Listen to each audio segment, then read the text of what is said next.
Super. Là, ça fonctionne. On vérifie la connexion. Bonjour, bonjour. Super. Génial. Bonjour à tous et à toutes.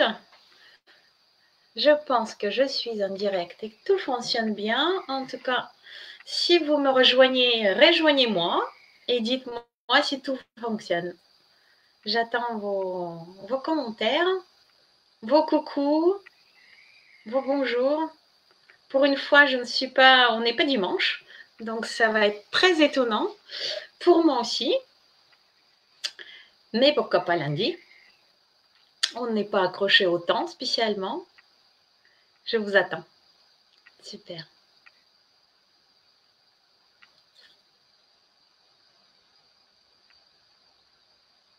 Dès que vous me rejoignez, dites-moi si ça fonctionne. Avec une petite main, avec un bonjour, avec un 10 sur 10, 20 sur 20, ça va aussi.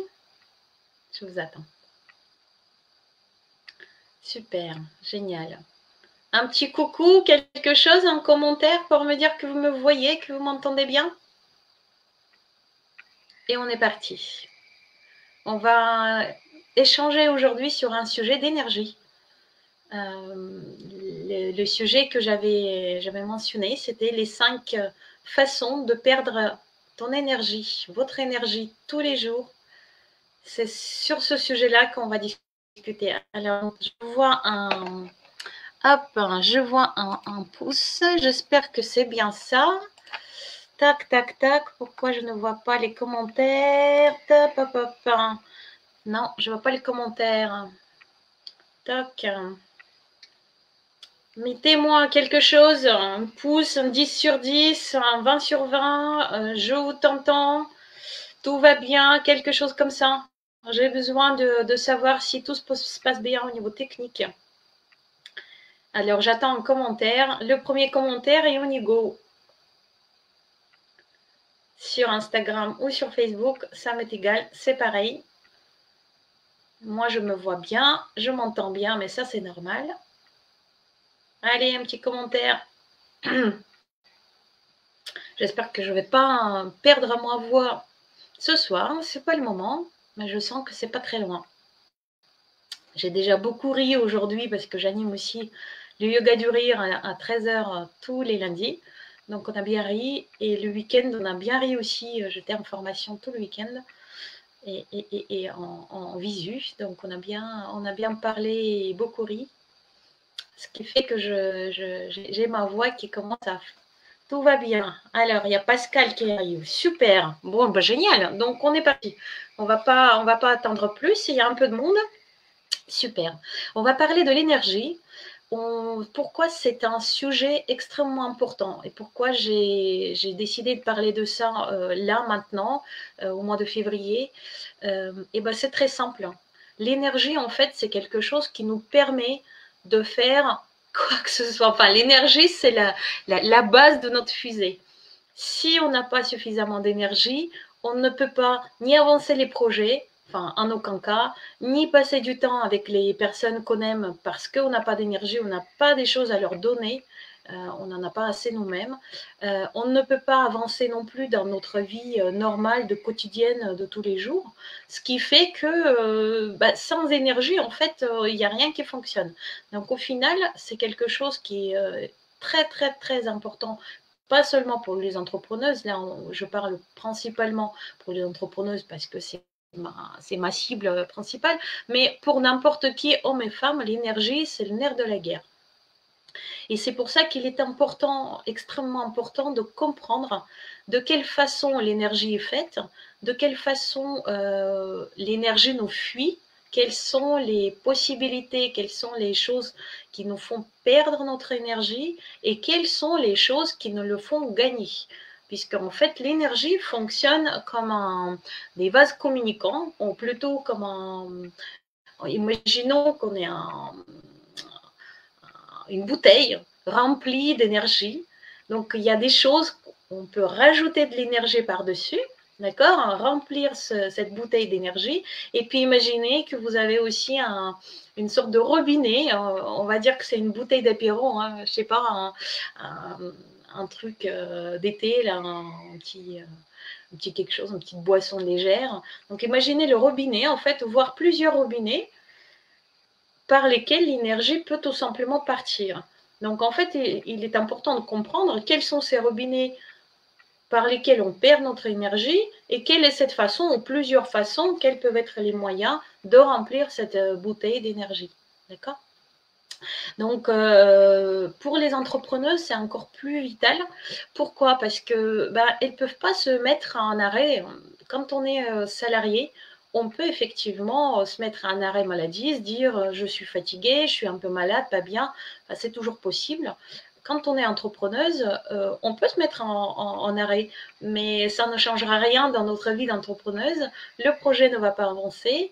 On est toujours notre seul outil la plupart du temps, et même si on dirige une société avec plusieurs salariés, c'est quand même l'entrepreneuse qui est le cerveau, le tableau de bord, les gestionnaires et aussi son outil principal finalement, et le principal outil pour avoir des clients, pour les suivre, pour gagner de l'argent en fait tout simplement.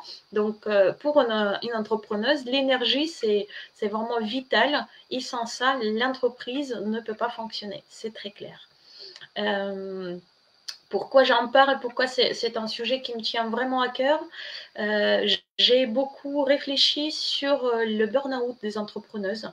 Moi-même, dans ma première société que j'avais créée en 2006 et que j'avais arrêtée en 2015, j'étais pas très loin d'être épuisée émotionnellement,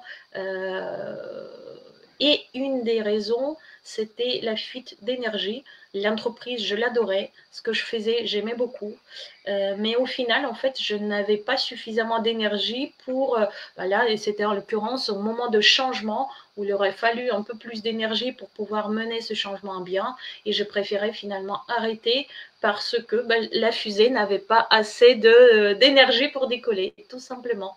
Donc, pour moi, la question d'énergie est une question essentielle dans l'entrepreneuriat, et aussi pour les femmes, parce qu'en plus, notre énergie n'est pas linéaire, mais cyclique, ce qui est aussi pas mal la donne. Mais ça, je vous invite à voir, enfin, aller voir la vidéo que j'avais faite qui est sur YouTube sur l'énergie féminine, qui est vraiment spécifique, et c'est, je pense, vraiment important pour les femmes, entrepreneuses ou pas, de connaître ce phénomène d'énergie cyclique.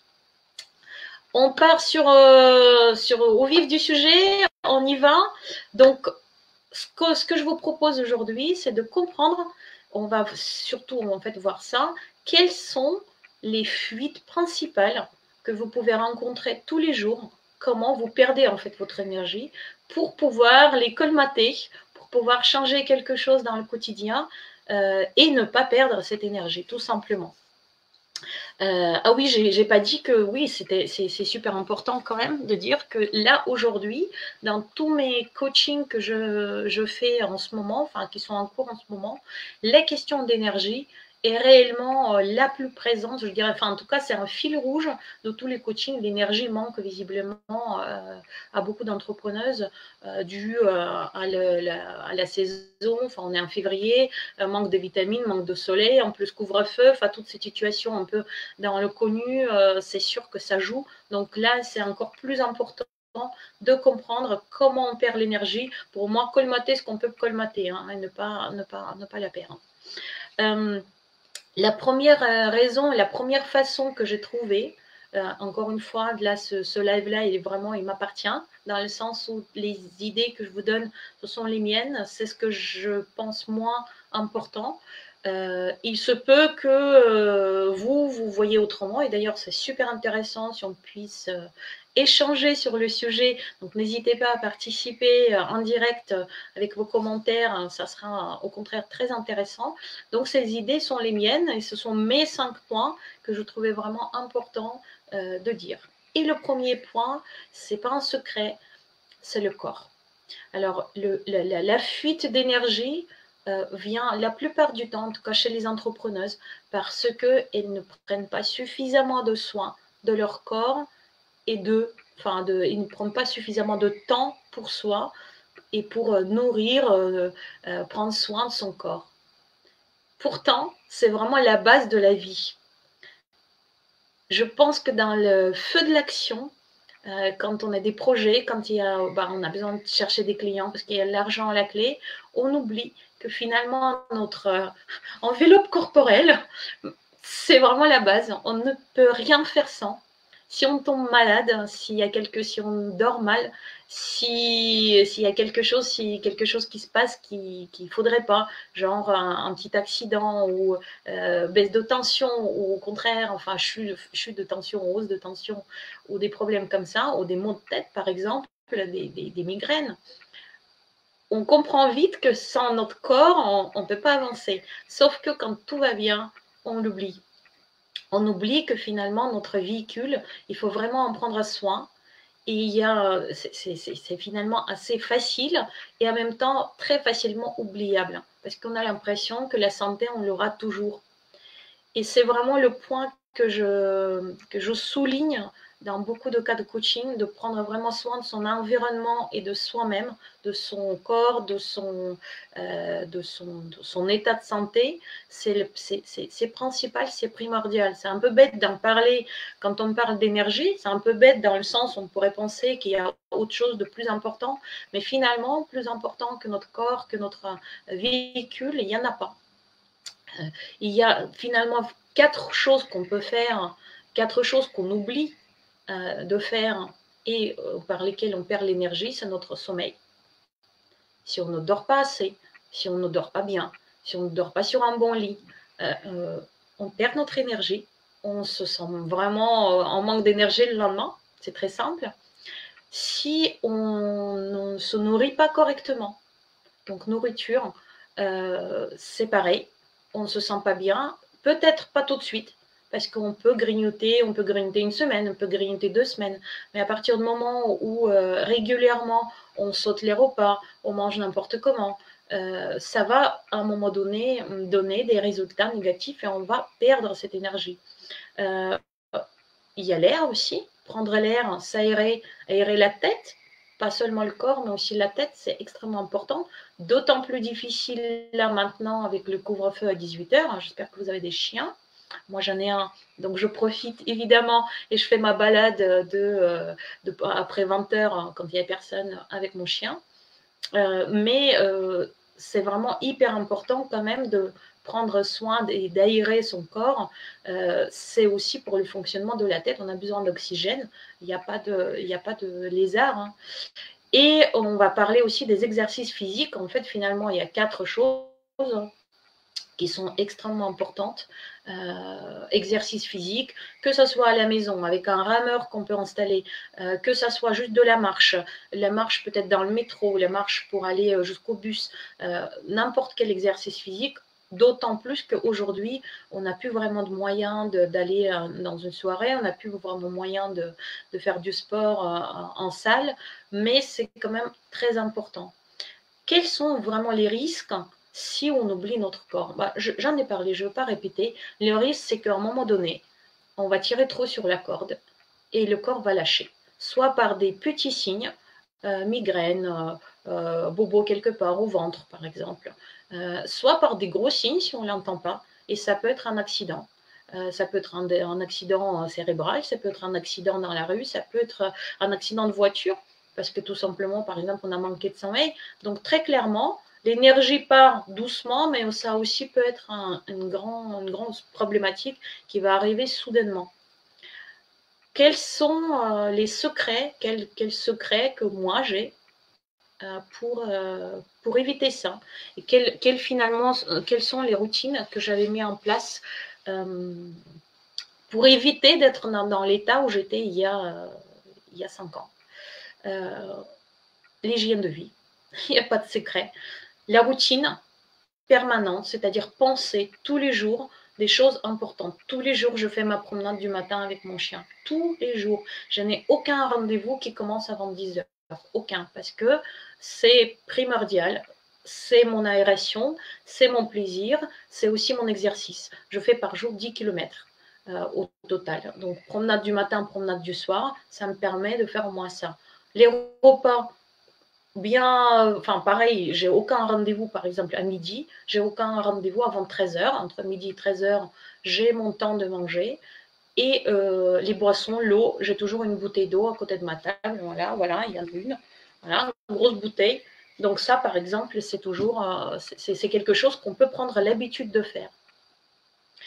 Sans ça, ça va changer, ça va bouger, on va changer d'une journée à l'autre, il y a quelque chose de plus important qui va arriver, un rendez-vous, un dossier à finir, etc. Et on va finalement s'oublier, c'est ça qu'on va oublier en premier, on va oublier de prendre soin de soi parce que ça va bien. Mon message, si je dois le donner maintenant, c'est ne pas s'oublier quand ça va bien. Ne pas attendre que ça aille mal, qu'on perd vraiment toute l'énergie, qu'on soit sur les rotules, comme on dit, pour prendre soin de soi. C'est vraiment extrêmement important. Donc, prendre soin de soi, de son corps, se mettre vraiment cette routine de base, hein, de basique, c'est super important. Deuxième fuite que moi j'ai nommée, que j'ai notée pour moi et pour mes clientes, c'est ne pas prendre le plaisir dans ce qu'on fait. Surtout les femmes ont beaucoup de il faut, je dois. Ces mots-là sont des mots qu'on devrait éliminer de notre vocabulaire, je pense. D'ailleurs, tiens, j'écrirai bien un petit post là-dessus. Des mots qui nous pourrissent la vie. Si on ne prend pas plaisir dans ce qu'on fait au quotidien, on perd l'énergie. C'est une fuite d'énergie, on se pousse, donc on utilise plus d'énergie pour faire une action. Et en même temps, on n'a aucun remplissage. Vous vous souvenez de notre bouteille? On disait que dans la bouteille, il y a des robinets, on perd l'énergie. En même temps, il faudrait en remettre de temps en temps par-dessus. Donc en fait, quand on fait des choses sans plaisir, les robinets sont ouverts. À chaque chose qu'on fait avec il faut, je dois, on utilise beaucoup plus d'énergie que de raison en fait. Et si en plus il n'y a aucune action qui nous apporte du plaisir dans la journée, le remplissage ne se fera pas. Quels sont les risques de faire longtemps des activités sans avoir vraiment du plaisir dedans? Des motivations, en plus de perte d'énergie, les projets qui n'avancent pas parce que il faut beaucoup d'énergie. Et comme il faut beaucoup d'énergie pour faire des choses qui ne font pas plaisir, on avance beaucoup plus lentement. Donc des résultats, on ne les aura pas tout de suite. Donc au final, le secret pour cet élément-là, pour moi, enfin en tout cas celui que j'ai trouvé, c'est de rajouter du plaisir au quotidien, je ne dirais pas dans toutes les actions que je fais, mais faire au moins une action plaisante, vraiment pour moi, pour mon plaisir, par jour. Et si on peut le faire en plus en lien avec notre projet, en lien avec notre travail, c'est encore mieux. Une autre façon, et une façon, tiens, de Laurent, qui est là, je vois que tu es là, c'est rajouter du jeu. Rajouter du jeu au quotidien. Le jeu permet en fait de générer l'énergie. Et quand on a des petits challenges qui sont un peu ludiques, ça permet aussi de rajouter de l'énergie. Donc en fait, pas seulement on va colmater les fuites en enlevant des choses qui nous pompent l'énergie, qui sont vraiment déplaisants, rien qu'en enlevant les mots il faut, je dois, mais en plus, en rajoutant les petits plaisirs, ça nous permet de générer l'énergie. Très simple, moi aujourd'hui, le yoga du rire que j'anime tous les lundis à 13h, c'est un kiff, c'est un grand plaisir. Donc je sais que le lundi, je me remplis d'énergie. Il suffit que, rien que ça, c'est déjà quelque chose d'extrêmement important pour moi. Et tous les jours, je vais faire quelque chose dans mon activité, dans mon quotidien, qui sera plaisant pour moi. Ça peut être par exemple, demain je vais commencer à développer le programme de nouvelles formations pour les entrepreneuses. J'adore travailler sur du contenu. Donc travailler sur du contenu, ça va être pour moi quelque chose de très plaisant. Pareil, après-demain, imaginons, je vais préparer un atelier pour Femmes des Territoires. J'adore préparer le contenu et j'adore voir les gens, donc échanger, etc. Ça va être quelque chose d'extrêmement plaisant. Même si par ailleurs je vais faire de l'administratif, même si par ailleurs je vais écrire des mails, relancer peut-être des clients, écrire des choses pas forcément agréables, le plaisir va me rajouter de l'énergie. Qu'est-ce que vous en dites déjà de tout ça, ceux qui sont là? Parce que j'ai l'impression d'être un peu dans le vide là, et bon, il y a un peu de monde, mais personne ne dit rien. Alors, Laurent disait, il y a aussi Faucon, il y a K, oui, c'est ça. Ça, c'est De toute façon, à partir du moment où on dit on ne fait rien. Changez déjà le on par je, et ça changera un peu la donne. On, c'est personne. Donc c'est vrai qu'en disant on, c'est dans le vide. Hein. C'est un peu. Il n'y a rien qui se passe. Hein. C'est clair. Donc une perte d'énergie par le on, oui aussi. Ah, le jeu plaisir. C'est ça. Bon, on est d'accord. Je te connais bien. Super. Est-ce qu'on avance? Je vous promets qu'aujourd'hui, je ne vais pas faire le live comme les précédentes fois où ça débordait 1 heure. Là, on va essayer de le faire plus court. C'est pour ça que j'en ai trouvé beaucoup plus que 5 façons de perdre l'énergie, mais on va s'arrêter à 5 principales parce que je n'ai pas envie de vous tenir plus d'1 heure. C'est éprouvant de parler d'énergie. Parler non, mais écoutez peut-être. Voilà. Bon, on continue? Super. Et le troisième point que j'ai trouvé chez moi, chez les personnes, alors chez les zèbres, donc moi j'en fais partie, c'est les HP, enfin on peut les appeler comme on veut, les personnes qui pédalent, dont la tête pédale tout le temps. On pense, on réfléchit tout le temps. Chez les perfectionnistes, c'est aussi une grosse problématique de cogiter au lieu de prendre des décisions. Pour moi, le troisième point de vraiment une grosse fuite d'énergie, c'est cogiter, réfléchir, envoyer les idées en permanence au lieu de prendre des décisions et d'avancer. Pourquoi c'est une perte d'énergie? On sait, les neurosciences nous le disent, que c'est notre cerveau finalement qui utilise les plus d'énergie pour fonctionner. Donc, ce n'est pas en marchant qu'on perd l'énergie, c'est en réfléchissant beaucoup plus.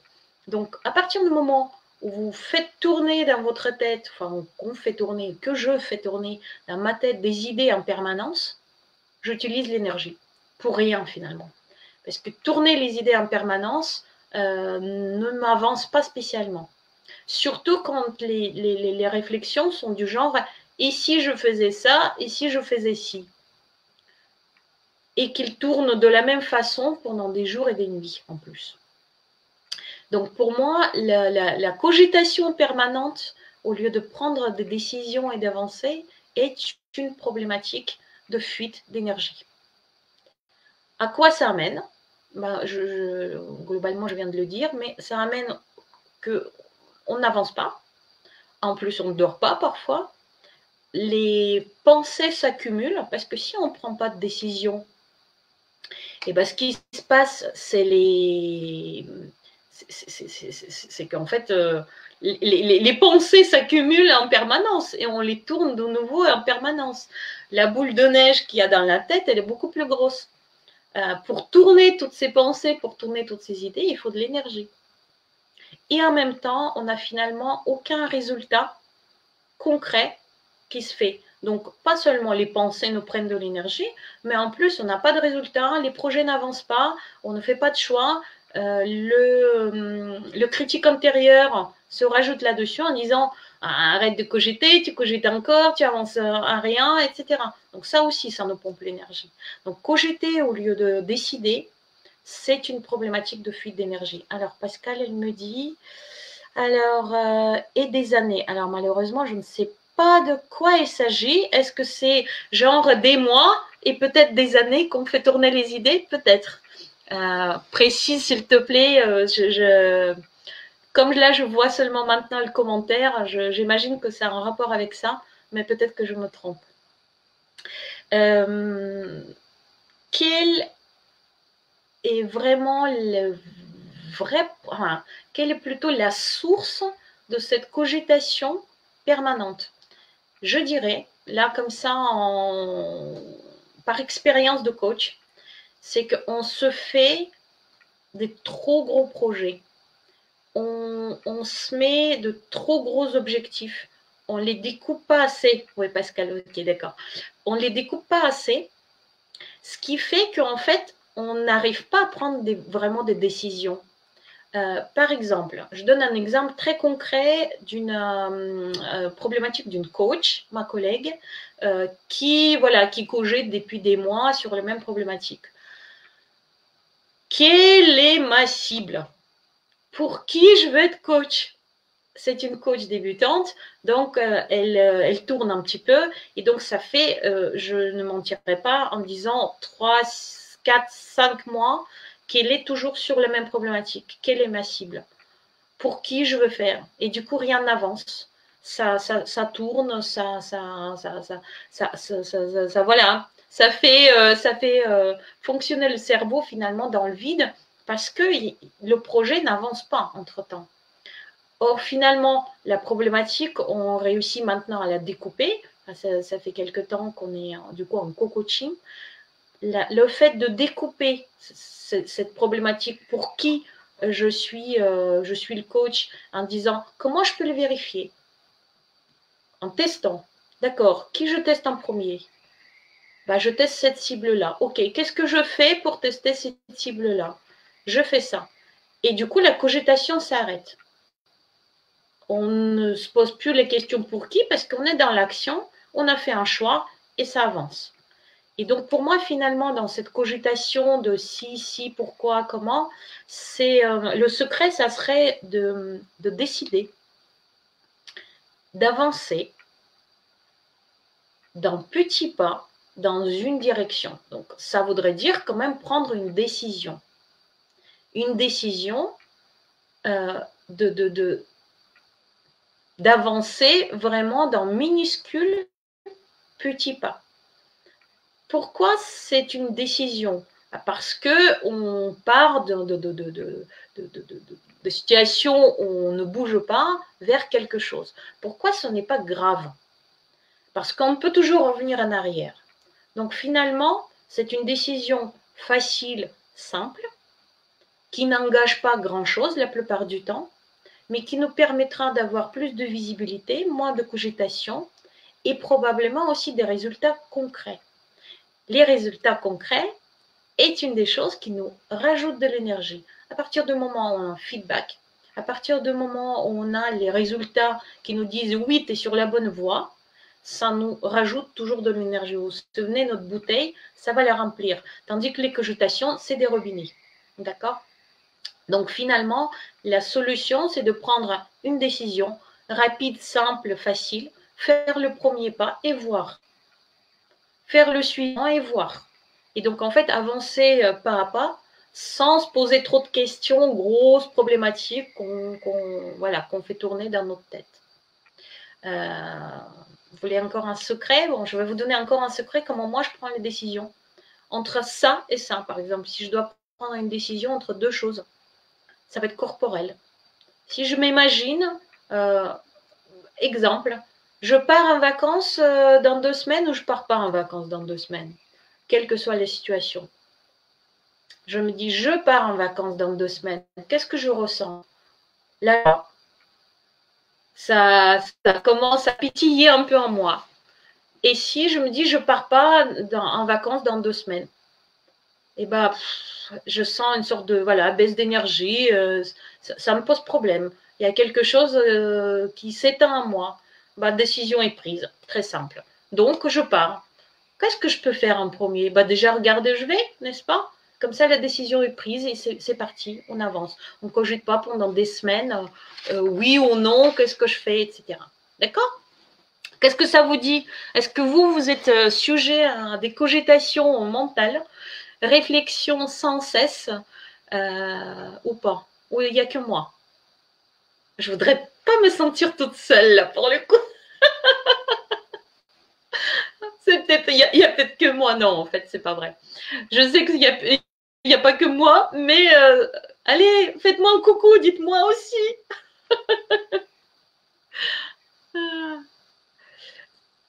Trop de réflexion. Merci Laurent.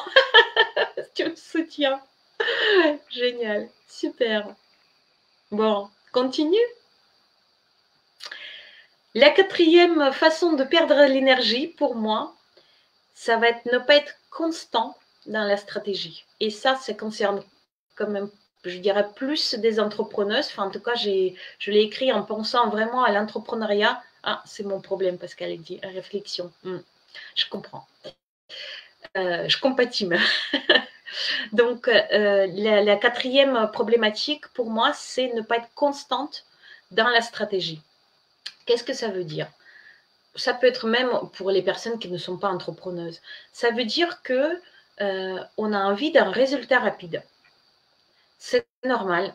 On a envie que ça donne du résultat. On fait des choses et on veut que ça nous donne le feedback, que ça nous donne quelque chose de tangible qui dit qu'on avance dans le bon sens. On a finalement besoin de retour par rapport à nos actions. D'accord? Le problème, c'est qu'on le veut rapidement. Et comme ce manque de feedback, le manque de résultats s'en taraude, on change de stratégie. On se dit, bon, comme ça ne marche pas, donc rapidement, je vais passer à autre chose, parce que visiblement, ça ne fonctionne pas. Pourquoi? C'est une problématique d'énergie. Parce que pour commencer quelque chose, on a besoin de plus d'énergie que pour continuer. C'est un fait. On a besoin de plus d'énergie au décollage d'une fusée qu'après.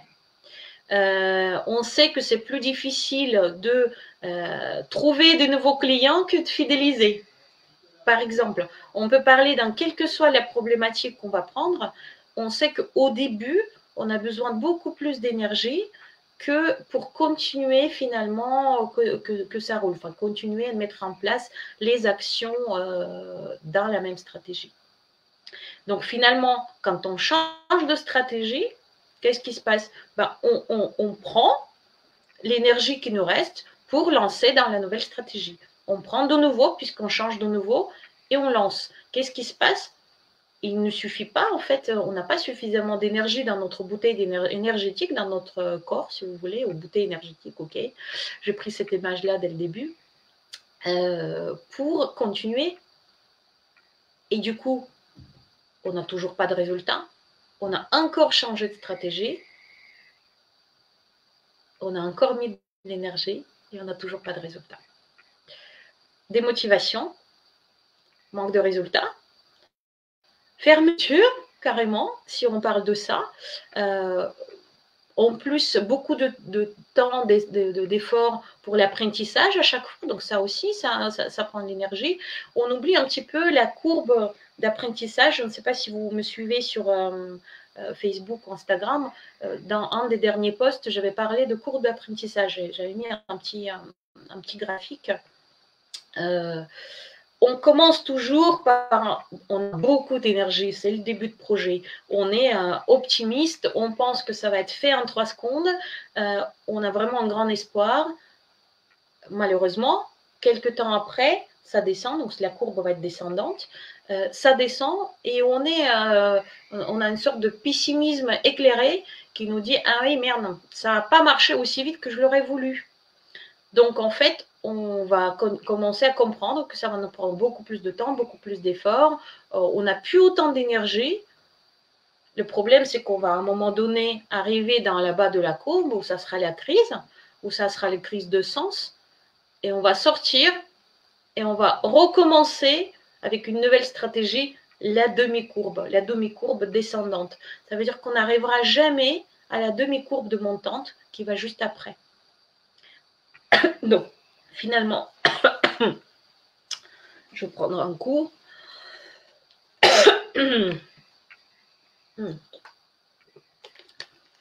finalement, le fait de changer de stratégie, on va utiliser beaucoup d'énergie au lancement de chaque stratégie, et on ne va jamais obtenir des résultats qu'on escompte. Le seul secret, finalement, ça va être de continuer patiemment dans la stratégie décidée, définie, quelle que soit, là on parle de stratégie en général, mais ça peut être stratégie de vie. Je vous donne un exemple de vie, pas du tout entrepreneuse. Vous avez des conflits avec votre mari et vous décidez que, ou avec votre femme, et vous décidez que vous voulez que ça se passe mieux, donc vous décidez de communiquer mieux. Vous vous dites, je vais essayer de lui parler différemment, j'essaie une journée, j'essaie 2 jours, j'essaie 3 jours, et j'abandonne, parce qu'il n'y a pas de résultat. Et je me dis, ou tu te dis, ou vous vous dites, finalement, comme ça ne marche pas, je vais changer de stratégie. Sauf que, peut-être que si vous faisiez ça encore 3 jours ou 5 jours, ça aurait marché. Vous auriez eu le feedback, vous auriez eu l'énergie qui dirait, ah bah super, ça a marché, génial.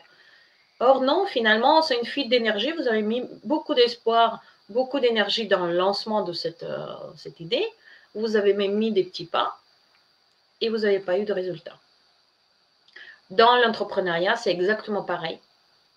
Par exemple, exemple vraiment très concret qui me vient à l'esprit, une personne, une cliente à moi, qui a décidé au départ de faire sa stratégie communication sur LinkedIn et qui a ensuite changé pour aller sur Facebook. Et qui, a priori, peut-être maintenant, ira sur Instagram. Ça pose problème parce qu'elle a mis beaucoup de temps pour comprendre comment fonctionne LinkedIn. Ça n'a pas encore donné de résultat. Donc, impatiente, elle se dit ça ira mieux sur Facebook. Ça n'a pas encore donné de résultat. Et donc là, elle se dit finalement, c'est parce que je cherche une pilule magique. Je voudrais que ça marche rapidement. Ça ne marche pas, donc je change de stratégie. Ça ne portera pas non plus. Parce qu'on sait en plus que les réseaux sociaux, il faut avoir de la patience.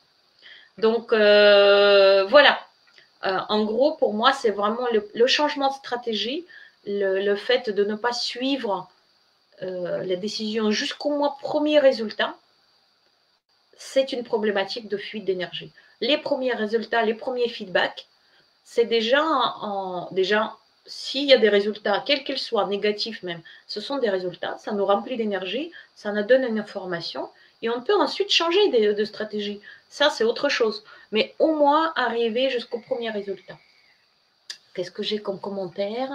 Changement de direction et d'énergie en fonction des phases de réflexion. Je n'ai pas suivi. Alors, changement de direction et d'énergie en fonction des phases de réflexion. Oui, en fait, ce que tu veux dire, c'est que les phases de réflexion sont différentes et en fonction de ça, tu changes de direction ou quelqu'un change de direction. Oui, certes, mais en fait, du coup, il n'y a pas seulement les cogitations, qui était notre point 3. Hein. On cogite, on se lance, on n'a pas encore des résultats, et quoi, on revient à cogiter et on repart. Oui, bah oui, c'est une perte d'énergie. Après, je ne sais pas si c'est ça que tu voulais dire. Je ne comprends pas toujours comme ça les commentaires quand ils sont pas en une phrase complète. Du coup, j'ai un peu de mal à suivre. Tu me mets en une phrase complète si tu veux qu'on échange là-dessus. Qu'est-ce que vous en dites des changements de stratégie? Est-ce que ça vous parle? Est-ce que c'est votre cas? Ça a été longtemps mon cas parce que je suis quelqu'un d'impatient. Et j'ai compris qu'en fait, au contraire, comme je suis quelqu'un d'impatient, il vaut mieux que je reste jusqu'au premier résultat qui me donneront du feedback. Et finalement, ça permet de mieux gérer l'énergie aussi tout le long parce que je peux me faire une routine, je peux me faire des rappels, finalement, comme on a déjà appris au lancement beaucoup de choses, ça prend beaucoup moins d'énergie de continuer la même stratégie jusqu'au premier résultat au moins. Est-ce que ça vous parle, cette problématique? La patience, le pas à pas. Je ne sais pas pourquoi j'ai froid aujourd'hui. Pourtant, j'ai mes super chaussons sur le pied qui me chauffent, mais je ne sais pas. Il y a un truc qui ne va pas. Est-ce que ça vous parle? Bon, continue. J'attends les commentaires, mais je les verrai en fonction. Ok. 5e fuite, celle que je vois en tout cas, c'est attendre l'approbation des autres. Pour beaucoup d'entrepreneuses, de femmes en général, je ne suis pas impatiente parce qu'elle dit plutôt l'impression d'être paralysée. C'est encore peut-être autre chose. La paralysie, c'est souvent trop gros objectifs. L'impossibilité de voir comment réellement avancer. Ça nous bloque. Ou alors peur. Peur de quelque chose, enfin il faut creuser. Donc éventuellement, prends contact avec moi si ça t'intéresse pour qu'on en discute. J'ai proposé toute la semaine et j'en ai eu pas mal. Des sessions de coaching gratuites d'1 heure qui permettent en fait de comprendre quelles sont concrètement tes fuites d'énergie et avoir un plan d'action pas à pas assez concret, sans le suivi évidemment, mais au moins déjà commencer à comprendre d'où ça sort en fait. Ça peut être utile peut-être, parce que paralysie, oui, il peut avoir différentes explications. N'hésite pas à me contacter. Alors, on était dans attendre l'approbation des autres. Attendre l'approbation des autres, c'est souvent faire plaisir. On est femme, et un de nos drivers, malheureusement, qui nous a inculqué par la société et souvent l'éducation, c'est faire plaisir. On a 5 drivers principaux d'humains, enfin n'importe quel humain, et on possède un ou plusieurs. Ça va être soit fort ou soit forte, soit parfait ou soit parfaite. Fais plaisir, dépêche-toi et fais des efforts. Voilà, ce sont les 5 qui sont courants. Donc, vouloir l'approbation des autres, souvent, c'est parce qu'on a envie de faire plaisir. C'est parce qu'on n'a pas encore trouvé notre colonne vertébrale, nos valeurs peut-être, ou notre mission. Donc, on ne se voit encore soi complètement. Du coup, on attend le miroir de l'autre, on attend que ce soit les autres qui nous disent est-ce qu'on fait bien, est-ce qu'on avance bien, est-ce que ce qu'on fait est intéressant, etc. Parce qu'on a en fait finalement perdu le contact avec nous-mêmes, souvent avec notre corps, qui nous dirait en fait est-ce qu'on avance bien, est-ce que ça nous fait plaisir, mais on n'écoute pas, on écoute les autres un peu plus. C'est sûr que l'humain est un animal social, donc sans le regard des autres, elle ne peut pas survivre finalement, ou difficilement, il faut au moins un miroir. En revanche, attendre trop l'approbation des autres, ça nous fait perdre l'énergie. Pourquoi? Tout simplement parce que souvent, justement, on se désaligne. Quand on attend l'approbation des autres, on ne suit plus nos propres choix. Soit on suit des modèles, soit on suit la vision des autres. Et donc, en fait, on se désaligne par rapport à nos valeurs, par rapport à notre essence en nous, nos compas intérieurs, qu'ils soient les talents, par exemple. Ça peut être aussi une problématique. Exemple concret. Qu'est-ce que je peux donner comme exemple concret? Exemple concret, une de mes clientes actuelles qui veut arrêter de fumer parce que ça gêne son compagnon. D'accord? C'est un objectif fort.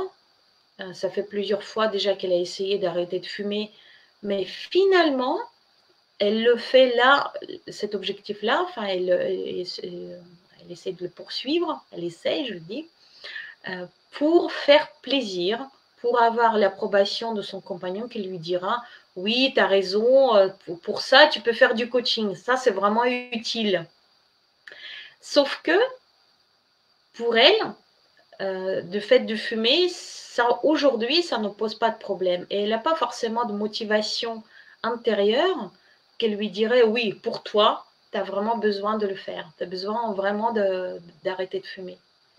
Qu'est-ce qui se passe? Perte d'énergie, on travaille longtemps et ça ne fonctionne pas spécialement. Pourquoi?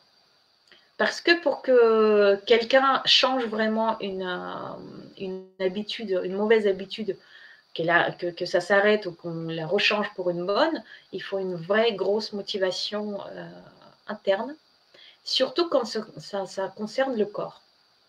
Des choses ancrées dans le corps sont beaucoup plus importantes qu'ancrées dans le mental.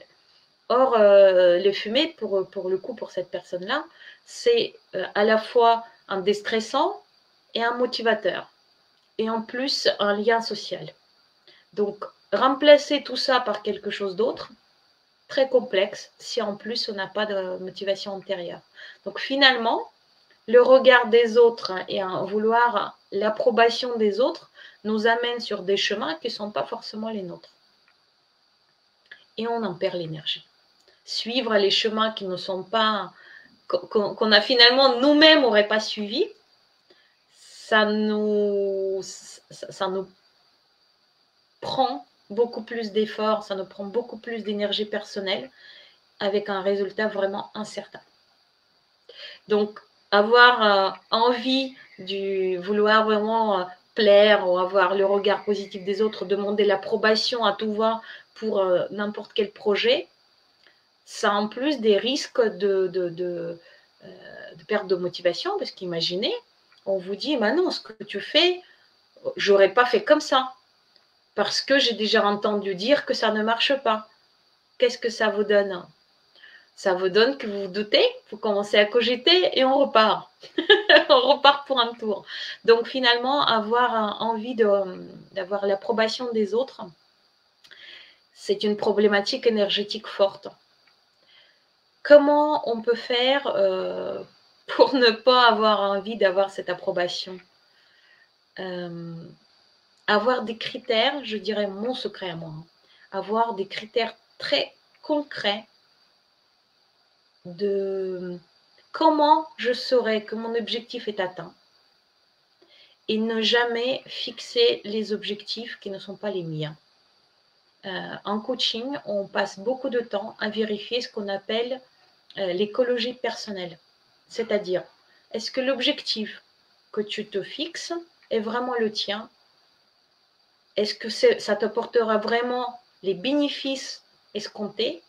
Ou est-ce que c'est un objectif que tu te fixes parce que les amis le font, parce que papa te le demande, parce que tout le monde le fait, parce que niveau social, parce que la société te l'impose, etc.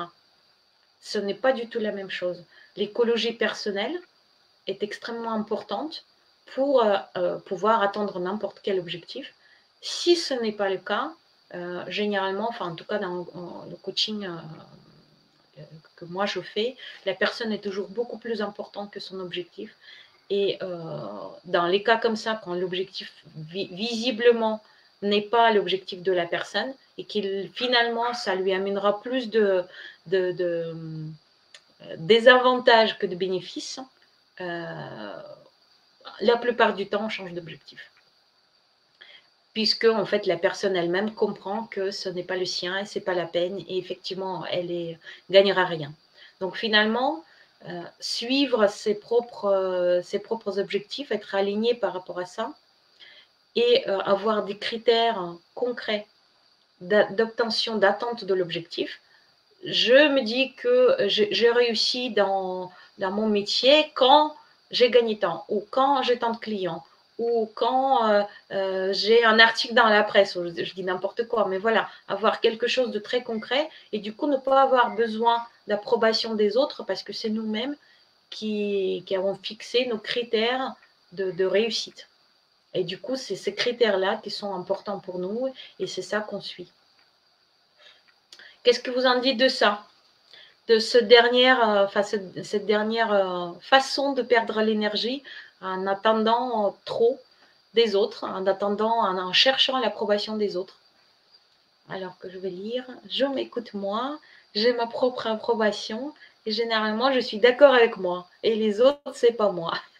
D'accord, très bien. Bah, c'est une bonne façon, effectivement. Ça ne fonctionne pas toujours et souvent, je pense que peut-être chez les femmes, le driver fait plaisir est beaucoup plus fort aussi, de fait de société, hein, femme et doit faire plaisir aux autres. Donc, c'est aussi peut-être de ce fait-là, j'ai énormément de clientes qui sont dans ce cas, dans le cas d'attendre l'approbation des autres démesurée, hein. Enfin, attente démesurée d'approbation des autres. Et ben, j'espérais faire plus court que ça encore, mais on est quand même à 50 minutes. J'attends peut-être 10 secondes s'il y a d'autres commentaires. Si vous avez envie d'échanger aujourd'hui. Oui, ça me parle, approbation des autres, oui, Pascal. C'est courant quand même. Et c'est vraiment une perte d'énergie parce qu'on se désaligne. On attend en plus, et à chaque fois qu'en plus l'approbation ne vient pas, là on peut dire qu'on a ouvert tous les robinets d'un coup. On va dire que dès qu'il y a une petite quelque chose qui arrive, super, génial, mais c'est comme du sucre rapide. Ça passe très vite. C'est pas du sucre lent, en fait, ça donne pas de l'énergie. Une petite approbation, on est content sur l'instant, et puis en fait, on retombe finalement de nouveau dans la recherche de cette approbation, donc ça ne donne pas de l'énergie durable. C'est bien, hein, c'est génial d'avoir l'approbation des autres, le feedback est super important, mais il vaut mieux déjà le demander, c'est-à-dire concrètement, ne pas attendre, dire, bon, ce que je fais là, qu'est-ce que tu en dis? Ah, ok, tu penses ça. Très bien. Qu'est-ce que moi j'en pense? Ouais, très bien aussi. Ok, on avance. Super. J'ai bien aimé aussi l'écologie personnelle. Oui, l'écologie personnelle, il y a vraiment beaucoup de questionnements en coaching, beaucoup de questionnements sur, ok, si tu atteins cet objectif, comment tu te sens? Si la personne me dit, je sais pas, bah alors pourquoi l'atteindre? Si t'es pas dans la joie, dans le plaisir, dans le bonheur total. Est-ce que ça peut faire du mal aux personnes qui t'entourent? Ah, qu'est-ce que ça peut t'apporter à toi de négatif? Ah, bon, ce genre de questions, c'est vraiment à se poser quand on suit l'objectif professionnel, personnel, n'importe lequel. Et dans l'activité entrepreneuriale en particulier aussi, parce que par exemple, créer une entreprise, c'est bien. Si c'est pour perdre la famille parce que notre mari, nos enfants, on les oublie, c'est moins bien. Voilà, donc l'écologie personnelle, elle est là. Super. Bon, j'ai pas parlé des valeurs, là, enfin, je les ai un petit peu touchées. Pour moi, c'est la base de base. C'est-à-dire, on perd l'énergie si on ne suit pas, si on ne nourrit pas nos valeurs. Là-dessus, j'ai déjà fait des lives, j'ai écrit des articles, n'hésitez pas à aller voir sur Moi Heureuse, sur Facebook, sur Instagram, enfin il y a des posts un peu partout, il y a des gros articles sur mon site moiheureuse.fr par rapport aux valeurs, qui est notre boussole intérieure. Si on ne suit pas nos valeurs, on est désaligné, et là, les pertes d'énergie, il n'y a pas à chercher, hein.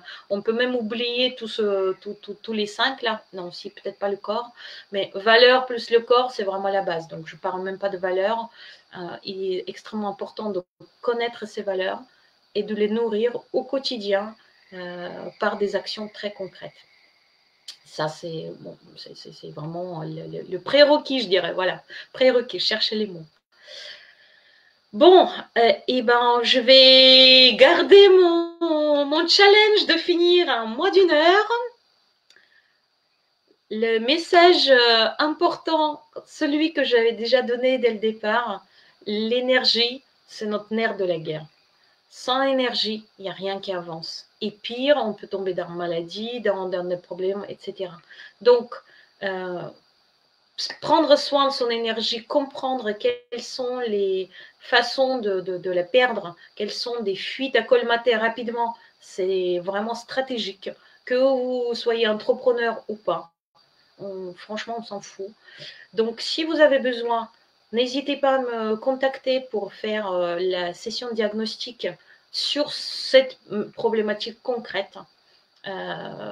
C'est 1 heure d'appel gratuit. Je le fais gratuitement parce que ça m'intéresse moi aussi d'avoir un retour d'expérience.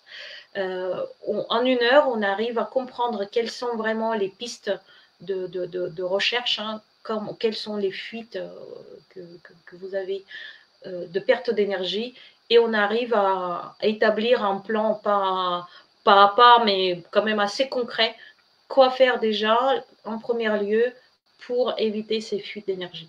Donc ça, c'est première chose. Et puis bientôt, je vais lancer mon programme pour les entrepreneuses. Et un des modules, ça sera énergie, forcément. Parce que pour moi, sans ça, c'est vraiment... Enfin, on n'entreprend pas. On va dans le mur si on ne comprend pas qu'il faut prendre soin de son énergie et comment le faire au quotidien. On fait des exercices. Enfin, voilà. Ça, c'est quelque chose qui va arriver, je pense, d'ici fin mars.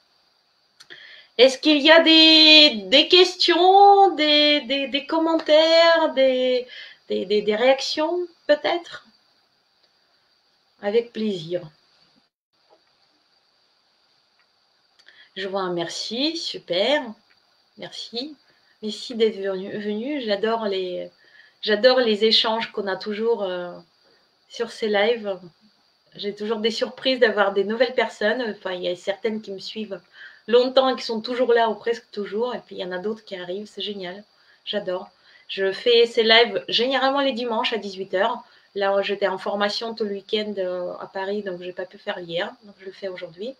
Mais sinon, donc tous les dimanches à 18h, je fais ces lives de discussion, d'échange, d'expérience sur différents sujets qui touchent les entrepreneuses. Et en général, enfin voilà, quand on est entrepreneuse, on est aussi une personne, donc c'est pas spécialement professionnel, c'est orienté professionnellement, mais ça touche tout le monde. Donc n'hésitez pas aussi à me soumettre vos questions peut-être. Parfois, je mets en story des questions, donc n'hésitez pas à écrire des sujets qui peuvent vous intéresser, sur lesquels vous voudriez échanger en live, avec plaisir. Donc n'hésitez pas à m'écrire des questions. Bon, pas de questions. Merci, cela me donne quelques pistes. Ben, je suis ravie, je suis là pour ça.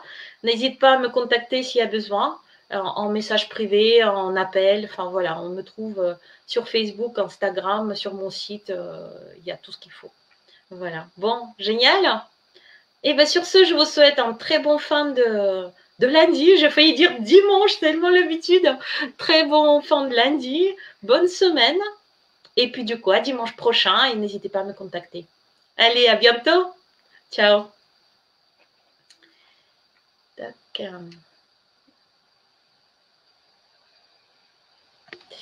Et